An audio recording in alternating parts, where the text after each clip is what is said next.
Hello friends, welcome back to my channel. मेरे channel को like and subscribe कर दें और अच्छा लगे तो ज़्यादा से ज़्यादा शेयर करें। आज मैं आपको सुना रही हूँ दुर्गा सप्तशती का द्वितीय अध्याय हिंदी में। ओम मध्यम चरित्र के विष्णु ऋषि महालक्ष्मी देवता उष्णिक छंद शाकंभरी शक्ति दुर्गा बीज वायु तत्व और यजुर्वेद स्वरूप है। श्री महालक्ष्मी की प्रसन्नता के लिए मध्यम चरित्र के पाठ में इसका विनियोग है। मैं कमल के आसन पर बैठी हुई प्रसन्न मुख वाली महिषासुर मर्दिनी भगवती महालक्ष्मी का भजन करता हूँ, जो अपने हाथों में अक्षमाला फरसा गदा बाण वज्र पद्म धनुष कुंडिका दंड शक्ति खड़ग ढाल शंख घंटा मधुपात्र शूल पास और चक्र धारण करती है। ऋषि कहते हैं, पूर्व काल में देवताओं और असुरों में पूरे 100 वर्षों तक घोर संग्राम हुआ था। उसमें असुरों का स्वामी महिषासुर था और देवताओं के नायक इंद्र थे। उस युद्ध में देवताओं की सेना महाबली असुरों से परास्त हो गई। संपूर्ण देवताओं को जीतकर महिषासुर इंद्र बन बैठा। तब पराजित देवता प्रजापति ब्रह्मा जी को आगे करके उस स्थान पर गए जहाँ भगवान शंकर और विष्णु विराजमान थे। देवताओं ने महिषासुर के पराक्रम तथा उसकी पराजय का यथावत वृत्तांत उन दोनों देवेश्वरों से विस्तार पूर्वक का सुनाया। वे बोले, भगवान महिषासुर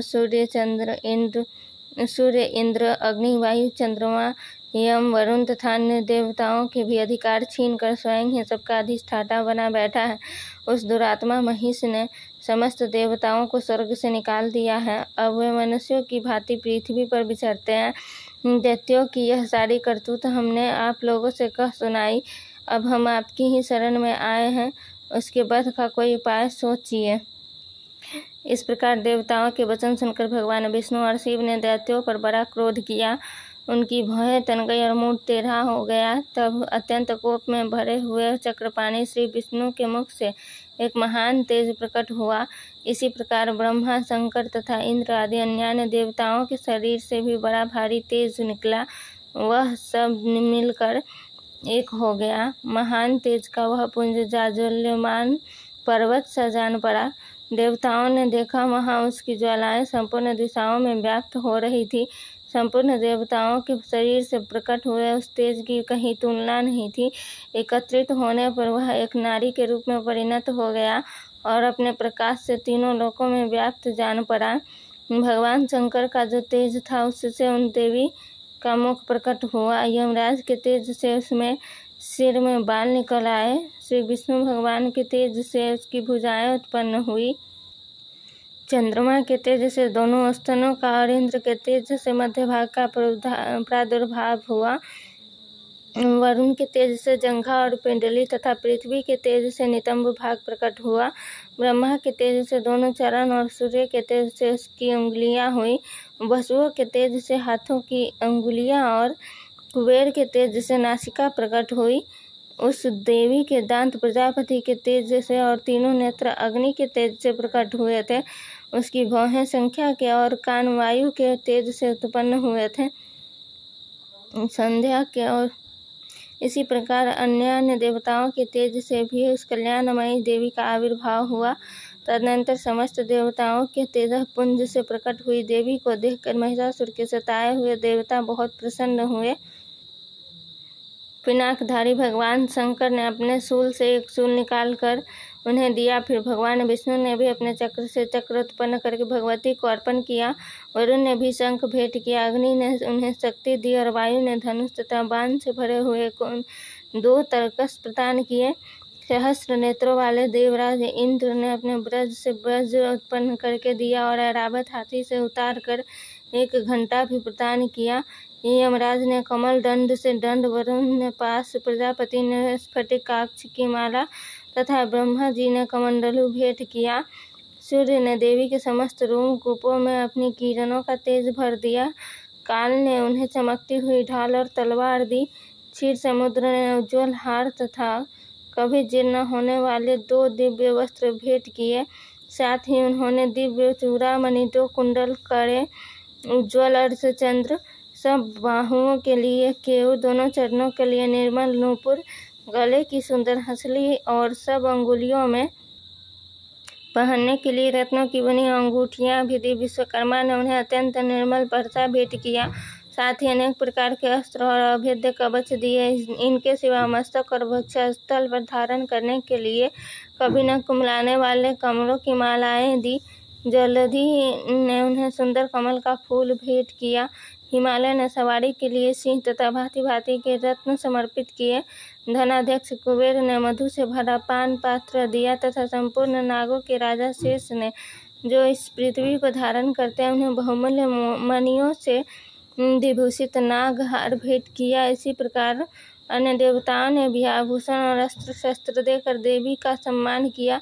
तत्पश्चात उन्होंने बारंबार अट्टहास पूर्वक उच्च स्वर से गर्जना की। उनके भयंकर नाद से संपूर्ण आकाश गूंज उठा। देवी का वह अत्यंत उच्च स्वर से किया हुआ सिंहनाद कहीं समा न सका। आकाश उसके सामने लघु प्रतीत होने लगा। उससे बड़े जोर की प्रतिध्वनि हुई, जिससे संपूर्ण विश्व में हलचल मच गई और समुद्र कांप उठे। पृथ्वी डोलने लगी और समस्त पर्वत हिलने लगे। उस समय देवताओं ने अत्यंत प्रसन्नता के साथ सिंह वाहिनी भवानी से कहा, देवी तुम्हारी जय हो। साथ ही महर्षियों ने भक्ति भाव से विनम्र होकर उनका स्तवन किया। संपूर्ण त्रिलोकी को क्षोभग्रस्त देख दैत्यगण अपनी समस्त सेना को कवच आदि से सुसज्जित कर हाथों में हथियार ले सहसा उठकर खड़े हो गए। उस समय महिषासुर ने बड़े क्रोध में आकर कहा, आह, यह क्या हो रहा है। फिर वह संपूर्ण असुरों से घिरकर उस सिंहनाद की ओर लक्ष्य करके दौड़ा और आगे पहुंचकर उसने देवी को देखा, जो अपनी प्रभा से तीनों लोकों को प्रकाशित कर रही थी। उनके चरणों के भार से पृथ्वी दबी जा रही थी। माथे के मुकुट से आकाश में रेखा से खींच रही थी तथा वे अपने धनुष की टंकार से सातों पातालों को क्षुब्ध किए देती थी। देवी अपनी हजारों भुजाओं से संपूर्ण दिशाओं को आच्छादित करके खड़ी थी। तदनंतर उनके साथ दैत्यों का युद्ध छिड़ गया। नाना प्रकार के अस्त्र शस्त्रों के प्रभाव से संपूर्ण दिशाएं उद्भासित होने लगी। जिक्षुर नामक महान असुर महिषासुर का सेना नायक था। वह देवी के साथ युद्ध करने लगा। अन्य दैत्यों की चतुरंगिनी सेना साथ लेकर चामर भी लड़ने लगा। 60,000 रथियों के साथ आकर उदग्र नामक महादैत्य ने लोहा लिया। 1 करोड़ रथियों को साथ लेकर महाहनु नामक दैत्य युद्ध करने लगा, जिसके रोए तलवार के समान तीखे थे। वह असीलोमा नाम का महादैत्य 5 करोड़ रथी सैनिकों सहित युद्ध में 8.7 लाख रथियों से घिरा हुआ। बास्कल नामक दैत्य भी उस युद्ध में लड़ने लगा। परिवारित नामक राक्षस हाथी सवार और घुड़सवारों के अनेक दलों तथा 1 करोड़ रथियों की सेना लेकर युद्ध करने लगा। बिडाल नामक दैत्य 5 अरब रथियों से घिरकर लोहा लेने लगा। इनके अतिरिक्त और भी हजारों महादैत्य रथ, हाथी और घोड़ों की सेना साथ लेकर वहां देवी के साथ युद्ध करने लगे।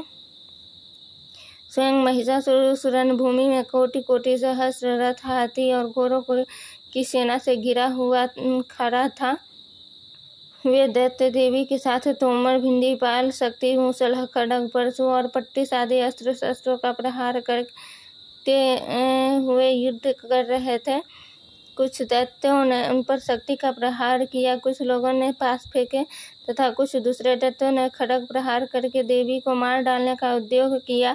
देवी ने भी क्रोध में भरकर खेल खेल में ही अपने अस्त्र शस्त्रों की वर्षा करके दैत्यों के समस्त अस्त्र शस्त्र काट डाले।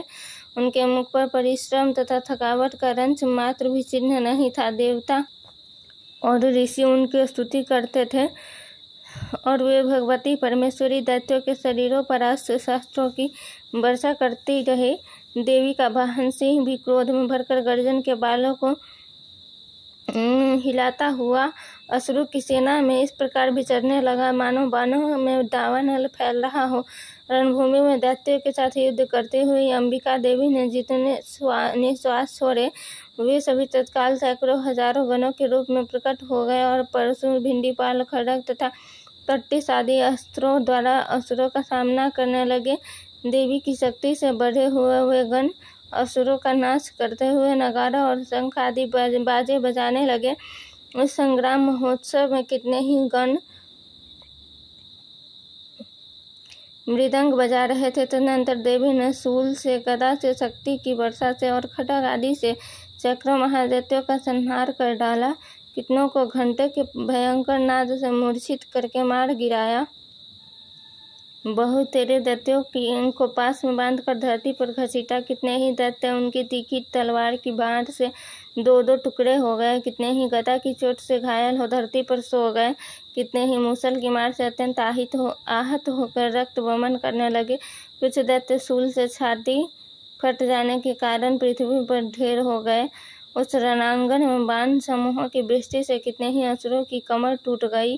बाज की तरह झपटने वाले देव पीड़क दैत्यगण अपने प्राणों से हाथ धोने लगे। किन्हीं की बाहें छिन्न भिन्न हो गई, कितनों की गर्दनें कट गई। कितने ही दैत्यों के मस्तक कट कट कर गिरने लगे। कुछ लोगों के शरीर मध्य भाग में ही विदीर्ण हो गए। कितने ही महादैत्य जांघें कट जाने से पृथ्वी पर गिर पड़े।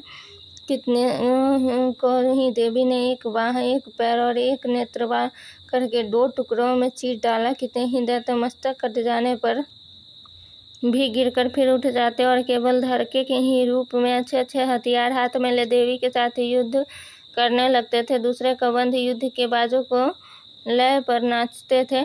कितने ही बिना सिर के धड़ हाथों में खड़ग शक्ति और दृष्टि लिए दौड़ते थे तथा दूसरे महादैत्य ठहरो ठहरो यह कहते हुए देवी को युद्ध के लिए ललकारते थे।